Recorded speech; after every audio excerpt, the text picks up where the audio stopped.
నమస్కారం మానేరు న్యూస్ కి స్వాగతం ముందుగా బులెటిన్ హెడ్లైన్స్ ప్రైవేట్ వద్దు ప్రభుత్వ స్కూళ్లే ముద్దు బడిబాటలో సుడా చైర్మన్ కోమటిరెడ్డి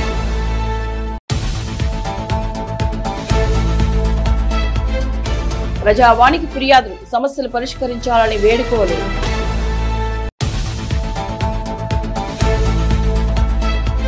ప్రభుత్వ ఆసుపత్రిలో కలెక్టర్ సర్జరీ అభినందిస్తూ CM post welcome back. Congress ప్రజా పాలనలో ప్రభుత్వ పాఠశాలలు బలోపేతమవుతున్నాయి. మారుతున్న కాలానుగుణంగా ప్రభుత్వ పాఠశాలలో సమూల మార్పులు తీసుకొచ్చేలా చర్యలు చేపట్టింది సర్కారు. ఇందులో భాగంగా పాఠశాల ప్రారంభం ముందే మౌలిక సదుపాయాలతో పాటు విద్యార్థులకు బుక్స్, యూనిఫామ్లు అందజేస్తున్నారు. ఆయా ప్రాంతాల్లోని ప్రభుత్వ పాఠశాలలో ప్రవేశాలను పెంచేందుకు సిటీ కాంగ్రెస్ అధ్యక్షులు సుడా చైర్మన్ కోమటిరెడ్డి నరేందర్ రెడ్డి ప్రత్యేక చొరవ చూపారు. సొంత నిధులతో ప్రత్యేక వాహనాన్ని ఏర్పాటు చేసుకుని గ్రామాల్లో చైతన్య కార్యక్రమాలు చేస్తున్నారు. ఈ నెల 9న ప్రారంభమైన బడిబాట పలు గ్రామాల్లో విజయవంతంగా కొనసాగుతోంది.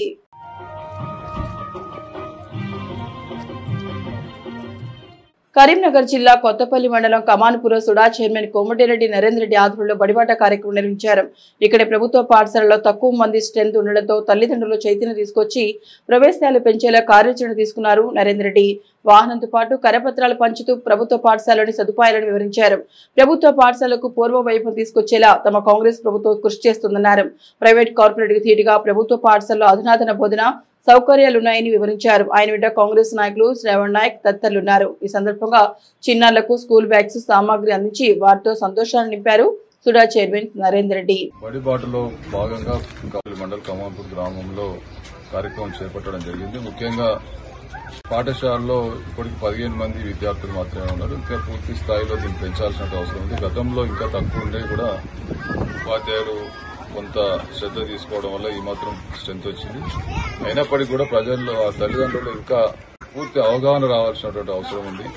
ప్రైవేట్ పాఠశాలలకు ఏదో లభిస్తుంది, ప్రైవేట్ పాఠశాలలో చదివించడం వల్లనే చదువు వస్తున్నటువంటి అపోహలకి బయటపడాల్సినటువంటి అవసరం ఉంది. ఒకరిని చూసి ఒకరు మరి వ్యాన్లలో ఎక్కించి కిలోమీటర్ల కొద్ది ప్రయాణం చేసి చదివిస్తున్నారు తప్ప స్థానికంగా మంచి పాఠశాల, మంచి వసతులు, మధ్యాహ్నం భోజనాలు, మంచి స్కూల్ టీచర్లు అన్నీ ఉన్నప్పటికీ కూడా మరి వినియోగించుకోలేక మంచి చదువు చెప్తా ఉంటే అనవసరంగా ఎక్కడికో పోయి ఇబ్బందులు పడుతూ ఉన్నటువంటి తల్లిదండ్రులు మరి కొంత మారాల్సినటువంటి అవసరం ఉంది. దయచేసి మేము కూడా కోరుతా ఉన్నాం.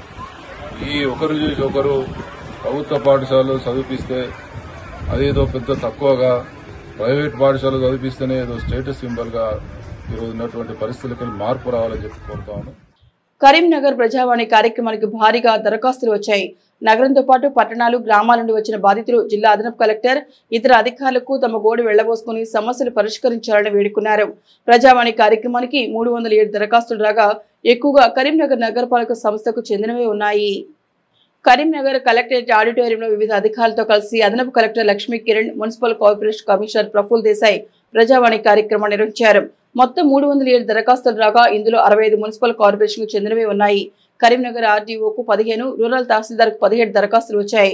ఆయా ప్రాంతాల నుండి వచ్చిన బాధితులు అధికారులకు తమ గోడు వెళ్లబోసుకున్నారు. అదనపు collector Lakshmi Kiran, municipal commissioner Praful Desai, జిల్లా రెవెన్యూ అధికారి వెంకటేశ్వర్లు, ఆర్డీఓలు మహేశ్వర్, రమేష్ ప్రజల నుండి దరఖాస్తులు స్వీకరించారు. దరఖాస్తుల సత్వర పరిష్కారం కోసం సంబంధిత అధికారులకు బదిలీ చేశారు. ముఖ్యంగా ప్రైవేట్ పాఠశాలలో గత 35 సంవత్సరాల నుంచి కలెక్టర్ గారు చైర్మన్ వారి ఆధ్వర్యంలో 5 మెంబర్స్తో ఎస్సీ ఎస్టీ పిల్లలు, హరిజన గిరిజన విద్యార్థులు, బిలో పావర్టీ లైన్ ఎవరైతే ఉన్నారో 3 సంవత్సరాల నుంచి దాదాపు 210 కోట్లు పెండింగ్ ఉండడం వల్ల మా పాఠశాలలకు ఈ గత 3 సంవత్సరాల నుంచి మేము అక్కడ ఇక్కడ అప్పులు తెచ్చినాం. బ్యాంకుల దగ్గర తెచ్చినాం, ఫినాన్షియల్ దగ్గర తెచ్చినాం, చిట్ ఫండ్ల దగ్గర తెచ్చినాం, అలాగే హైన్ లోన్స్ తెచ్చినాం. రకరకాల పెద్ద మనుషుల దగ్గర తెచ్చుకున్న వాళ్ళంతా కూడా ఈరోజు మొన్న జూన్ 12న రీఓపెన్ చేయగానే వెంటనే మా పాఠశాలకు వచ్చి వాళ్ళందరూ తాళమెత్తమని నోటీసులు ఇచ్చిండ్రు, సర్ఫేస్లు ఇచ్చిండ్రు, అలా నోటీసులు అంటిపెట్టిపోయినరు. మరి ఇప్పుడు ఈరోజు పాఠశాల నడిపే పరిస్థితి లేదు, దయనీయ స్థితిలో ఉంది. ప్రభుత్వం ఇప్పటికైనా ఆలోచన చేసి ఎంతో కొంత ఫండ్ రిలీజ్ చేస్తే అలాంటి వాళ్ళు అప్పులు కట్టి, అలాగే మేము ఇప్పుడు నూతనంగా అడ్మిషన్లు తీసుకొని రెన్యువల్ చేస్తే వాళ్ళందరికీ కూడా డ్రెస్సులు ఇవ్వాలి, వాళ్ళందరికీ కూడా వసతి కల్పించాలి, వాళ్ళందరికీ కూడా తిండి పెట్టాలి, వాళ్ళందరికీ కూడా బట్టలు ఇవ్వాలి, వాళ్ళందరికీ shoe, tie, belt, diary, notebooks, text books ఇవ్వాలి, అలాగే టీచర్స్ సాలరీస్ ఇవ్వాలి, బిల్డింగ్ రెంట్స్ కట్టాలి, ఇంట్రెస్ట్లు ఇవ్వాలి. మరి ఇవన్నీ ఎక్కడ చెల్లిస్తాం? ముఖ్యమంత్రి గారు ఒక్కసారి మీరు ఆలోచన చేసి ఎంతో కొంత కనుక ఫండ్ రిలీజ్ చేస్తే మేము అప్పులు చేసి 26,000 మంది విద్యార్థుల యొక్క భవిష్యత్తు అంధకారంలో పోకూడదు. దీని నైతిక బాధ్యత ప్రభుత్వాన్ని అని తెలియజేస్తూ ప్రభుత్వం వెంటనే రిలీజ్ చేసి హరిజన గిరిజన విద్యార్థుల భవిష్యత్తును అంధకారంలోకి నెట్టకేయకుండా వాళ్ళ భవిష్యత్తు గురించి ఆలోచన చేసి చక్కని విద్యను అందించే విధానానికి తోడ్పడే విధంగా ప్రయత్నం చేయాలని విజ్ఞప్తి చేస్తూ మాకు ఈద్గా పద్మానగర్లో ఫస్ట్ 25 ఎకరాలు ఇచ్చింది, అది ఇస్తే అది క్యాన్సిల్ చేసింది. ఫిర్ చింతకుంటలా క్యాన్సిల్ చేసింది అది. ఫిర్ ఉస్కే కొత్తపల్లిలా ఈ పొలిటికల్లా మొత్తం ఆడ నడుతుంది. అది మాకు ఇత్తా లేదా భూమి ఫిర్ ఏంది అంటే క్యాన్సిల్ అయింది. అంటే మనకు భూమి ముస్లిమ్స్కు ఇయ్యా లేదా ఒక 100 మందికి తీసుకొస్తాను నేను. ఒక మనిషి వచ్చింది, నేను ఖాళీ ప్రజావాణి కోసం వచ్చింది. ఇప్పుడు ప్రెస్లా చేస్తే నేను ప్రెస్లా పెట్టింది అది లేదా ఇయ్యా అంటే నేను హైకోర్టుకు పోతా. నేను ఎట్లా ఇయ్యకు నేను భూమి అంటే నేను కంపల్సరీ హైకోర్టుకు పోతా. నేను లేదా ఒక 100 మంది కాదు 1000 మంది వస్తారు ఇప్పుడు మా ముస్లిమ్స్లో, మొత్తం ముస్లిమ్స్లో ఉల్మా ఎగ్రామ్ బి వస్తారు ఇప్పుడు. నేను ఒక ఖాళీ అప్లికేషన్ వేసింది. నేను మాది ఆర్నకొండ చొప్పదండి మండలం. అయితే ల్యాండ్ విషయానికి వచ్చినాము. ఇక్కడికి కొక్కుల సుజాత వాళ్ళ కుటుంబ సభ్యులు మా భూమిలోకి దౌర్జన్యంగా గుంట భూమి ఆక్రమించుకుందామని గోడ పెట్టడానికి వస్తే అది కూలగొట్టడానికి పోతే మమ్మల్ని కొట్టింది అత్తమ్మ నన్ను. అయితే ప్రజావాణికి వచ్చినాము ఇక్కడికి కలెక్టర్ ఆఫీస్కు. పొలంలోకి అక్రమంగా వచ్చింది. మేము లేని టైంలో దున్నే భూమిలోకి వచ్చి ఇది జాగ మాది, మాకు పేపర్లు ఉన్నాయి అది అని అనుడు, దౌర్జన్యం చేసుడు, కొట్టచ్చుడు, భూమి జాగలకు వచ్చి మమ్మల్ని టార్చర్ పెట్టుడు, తిట్టుడు, కొట్టుడు.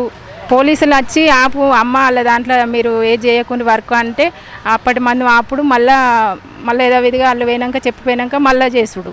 కలెక్టర్ ఆఫీస్కు మేడం కలవడానికి వచ్చినాము. ఇక్కడ పేపర్స్ ఇచ్చినాం పిటిషను. అక్కడ ఎంఆర్ఓ ఆఫీస్కు పంపిస్తామన్నారు. అమ్మ మేము చూసుకుంటామని అన్నారు. రాజన్న సిరిసిల్ల జిల్లా ప్రముఖ పుణ్యక్షేత్రమైన వేములవాడ శ్రీ రాజరాజేశ్వర స్వామి వారిని దర్శించుకున్నారు. ఎస్సీ ఎస్టీ సంక్షేమ శాఖ మంత్రి అడ్లూరి లక్ష్మణ్ కుమార్, ప్రభుత్వ విప్ ఆది శ్రీనివాస్ తో కలిసి ఆలయానికి వచ్చిన మంత్రి అడ్లూరికి అర్చకులు పూర్ణకుమంతో స్వాగతం పలికారు. స్వామివారికి కోడెముక్కు చెల్లించుకున్న అనంతరం అభిషేకం నిర్వహించారు. కళ్యాణ మండపంలో మంత్రి విప్పులకు ఆలయ అర్చకులు వేదోక్త ఆశీర్వదించిన అనంతరం ఆలయ ఈవో రాధాబాయ్ శేషవస్త్రం అంచి లడ్డు ప్రసాదంతో పాటుగా స్వామివారి చిత్రపటాన్ని అందజేశారు.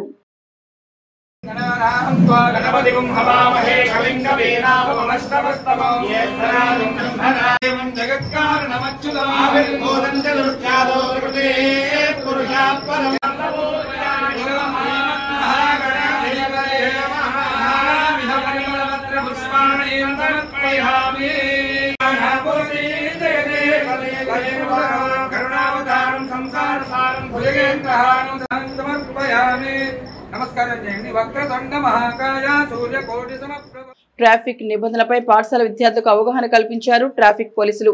పెద్దపల్లి జిల్లా కేంద్రంలోని ప్రధాన కూడలిలో పాఠశాల విద్యార్థులకు సూచనలు చేశారు.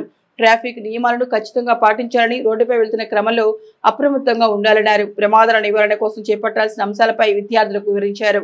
విద్యార్థులతో పాటు స్థానికులు సైతం ట్రాఫిక్ నిబంధనలు పాటించాలని ట్రాఫిక్ పోలీసులు కోరారు.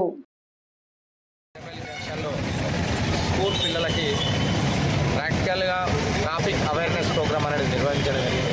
గతంలో ట్రాఫిక్ అవేర్నెస్ ప్రోగ్రామ్ కల్పించినప్పుడు వాళ్ళకి క్లాసులో కొంత ఎక్స్ప్లెయిన్ చేయడం జరిగింది. బట్ ప్రాక్టికల్గా రోడ్లపైన ఎటువంటి ట్రాఫిక్ ఉంటుంది, ఎటువంటి జాగ్రత్తలు తీసుకోవాలి, ఏదైనా ప్రమాదం జరిగినప్పుడు ఫస్ట్ ఎయిడ్ ఏ విధంగా చేసుకోవాలి, ఏదైనా సిచ్యువేషన్ ఏర్పడినప్పుడు దాన్ని ఏ విధంగా హ్యాండిల్ చేసుకోవాలనే విషయం దాని మీద మనం కొంత ప్రాక్టికల్గా అవగాహన కల్పించే ఉద్దేశంతో ఈ జంక్షన్లో మనం ఈ ప్రోగ్రామ్ ఏర్పాటు చేయడం జరిగింది. దీని ద్వారా ప్రతి ఒక్కరూ హెల్మెట్ ధరించాలని, ట్రాఫిక్ రూల్స్ పాటించాలని, ప్రమాదాలకు లోను కాకుండా ట్రాఫిక్ నియమ నిబంధనలు పాటించినట్లయితే మనం ప్రమాదరహితంగా ఉండడానికి అవకాశం ఉంది. కాబట్టి దీన్ని పబ్లిక్లో ఇంకా కొంత అవేర్నెస్ తీసుకుపోవడానికి, పిల్లల ద్వారా తెలియజెప్పడానికి, అలాగే స్కూల్ పిల్లలు కూడా వాళ్ళు నేర్చుకునే విధంగా ఇవన్నీ కూడా వాళ్ళ కుటుంబ సభ్యులకు తెలియజేసే విధంగా వీళ్ళని చూసి పబ్లిక్ కూడా చాలా ఇన్స్పైర్ అయ్యి మేము పాటించాలని తీసుకురావడం కోసం ఇది ఈరోజు మనం అయ్యప్ప జంక్షన్లో ఈ ప్రోగ్రామ్ని కండక్ట్ చేయడం జరిగింది. పెద్దపల్లి జిల్లా సుల్తానాబాద్ మండలం కదంబాపూర్లో ఆటో డ్రైవర్లకు యూనిఫామ్ అందజేశారు కాంగ్రెస్ నాయకులు గోస్కుల సదయ్య. ఈ సందర్భంగా ఆయన మాట్లాడుతూ గత 5 ఏళ్లుగా తాను పలు సామాజిక సేవా కార్యక్రమాలు నిర్వహిస్తున్నట్టు తెలిపారు. స్వచ్ఛ శుక్రవారం పేరుతో ప్రతివారం ప్రత్యేక పారిశుద్ధ్య కార్యక్రమాలు చేపడుతున్నట్టు చెప్పారు. పెళ్లిళ్లు చేసుకున్న కొత్త జంటలకు పండ్లు, దుస్తులు పంపిణీ చేస్తున్నామన్నారు. తాజాగా ఆటో డ్రైవర్లకు యూనిఫామ్ అందజేయడం సంతోషంగా ఉందన్నారు. మన గ్రామ ప్రజలకు ఎండ అనక నీడనక రాత్రి అనక పగలనక మరి గ్రామ ప్రజలకు మరి ఎప్పుడు ఫోన్ చేసినా కూడా మరి వాళ్ళు సమస్య ఉందంటే తొందరగా వచ్చి మరి వాళ్ళను ఆదుకున్న ఈ డ్రైవర్లు ఉన్నారు. మరి చాలా రోజుల నుంచి వెళ్ళి నేను గమనిస్తూ ఉన్నా, వీళ్ళు ఊరికనాడు గిరాకున్నా లేకున్నా కూడా చాలా మరి వాళ్ళకు చాలామంది కూడా ఏ టైంలో ఫోన్ చేస్తే కూడా ఆ టైంలో వచ్చి తీసుకుపోయి మరి సమస్య తీర్చడం జరిగింది.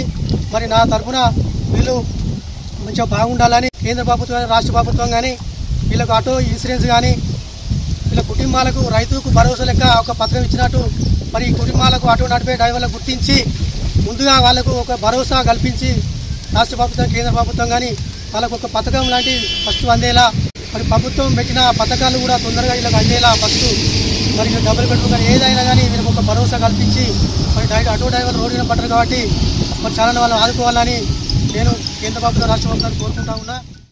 మైదాన ప్రాంతాల్లో నివసిస్తున్న ఆదివాసీ తోటి తెగవాసుల అభివృద్ధికి నిధులు కేటాయించాలని ప్రభుత్వాన్ని కోరారు. నగరంలోని ప్రైవేటు హోటల్లో తోటి తెగ ఆత్మీయ సమ్మేళనం నిర్వహించారు. ఇందులో పాల్గొన్న ఆ సంఘం ప్రతినిధులు మాట్లాడుతూ ఆదిలాబాద్, ములుగు జిల్లాలో కేటాయిస్తున్నట్లుగా పీవీటీజీ నిధులు ఇతర జిల్లాలకు కేటాయించాలని ప్రభుత్వాన్ని కోరారు. తప్పుడు సర్టిఫికెట్లతో ఉద్యోగాలు పొందుతున్న వారిపై చర్యలు తీసుకోవాలన్నారు. జిల్లాలో సమన్వయ కమిటీలను ఏర్పాటు చేసి రాష్ట్ర వ్యాప్తంగా పలు కార్యక్రమాలు చేపడతామని తెలిపారు. ఈ కార్యక్రమంలో సంఘం ప్రతినిధులు కమల్ మనోహర్, వేణు తదితరులు పాల్గొన్నారు.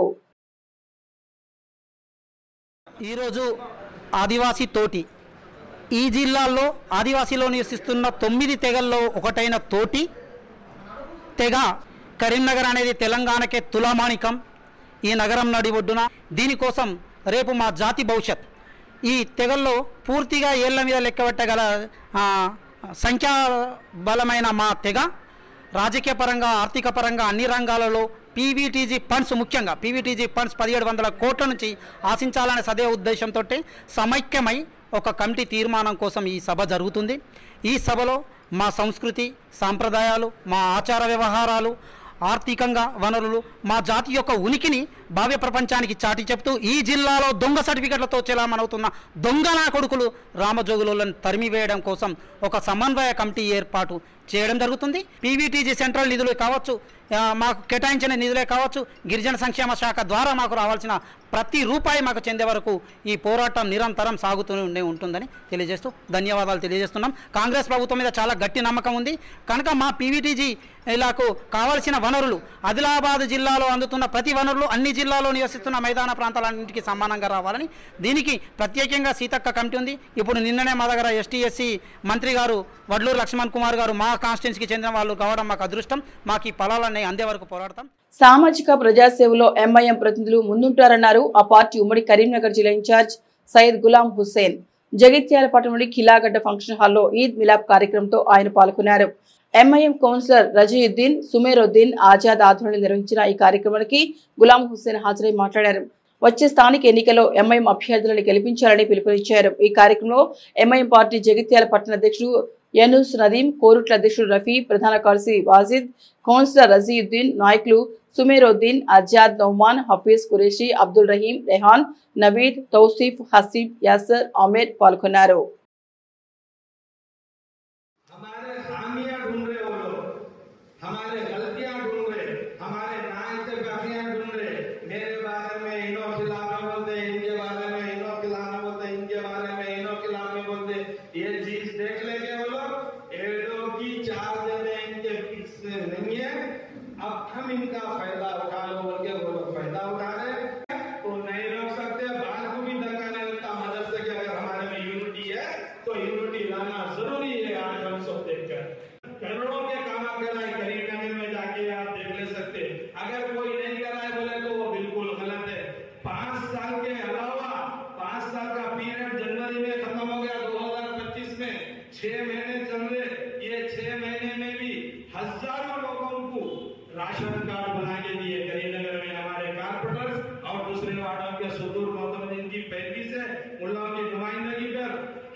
కరీంనగర్ జిల్లా ప్రభుత్వ జనరల్ ఆసుపత్రిలో సర్జరీ చేయించుకున్నారు జిల్లా కలెక్టర్ పమేలి సత్పతి.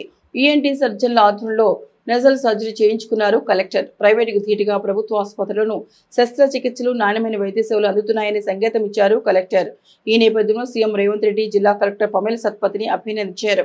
ఈ మేరకు సోషల్ మీడియా వేదికగా పోస్ట్ పెట్టారు. ప్రభుత్వ ఆసుపత్రుల్లో ఆధునిక సదుపాయాలు, అనుభవం ఉన్న వైద్యులు, సేవా దృక్పథం ఉన్న సిబ్బంది ఉన్నారని గుర్తు చేశారు.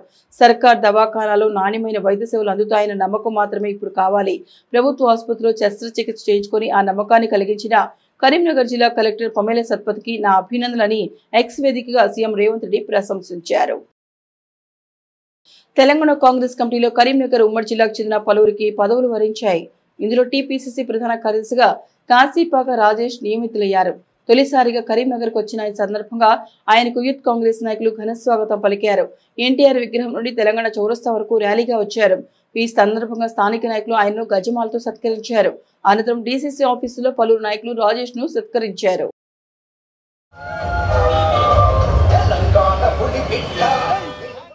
ఇక బులెటిన్ ముగించే ముందు హెడ్లైన్స్ మరొకసారి. ప్రైవేట్ వద్దు, ప్రభుత్వ స్కూళ్లే ముద్దు, బడిబాట్లో సుడా చైర్మన్ కోమటిరెడ్డి.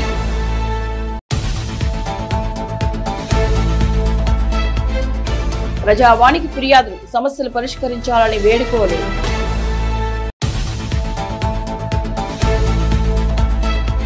ప్రభుత్వ ఆసుపత్రిలో కలెక్టర్ సర్జరీ, అభినందిస్తూ సీఎం పోస్ట్. ఇవి మానేరు న్యూస్ బులెటిన్ విశేషాలు. నమస్తే.